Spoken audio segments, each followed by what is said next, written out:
Aktuálne sa nachádzam na sídlisku 1 v Humennom, čo by kameňom to hodil na polikliniku, podľa môjho názoru, a nielen podľa neho, v dosť zaujímavej lokalite. Presne tu, na ulici Krátkej, v tomto tehlovom bytovom dome, na prvom poschodí, mám pre vás v aktuálnej ponuke naozaj veľký dvojizbový byt v pôvodnom stave s balkónom. Tak si ho teda, pravda, ak chcete, poďme spolu omarknúť. Dispozícia bytu je zaujímavá až netradičná, na jej prípadnej zmene sa dá efektívne popracovať. Naozaj veľkorysá kuchyňa so zaujímavým výhľadom ponúka kopec priestoru, nad ktorého využitím nemusí byť od vecí zamyslieť sa.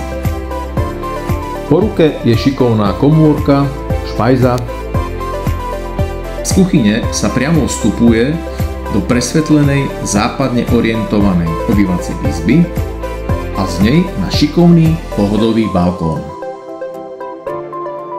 Rovnako západne orientovaná spálňa ponúka priestor, ktorý ste možno ani nečakali.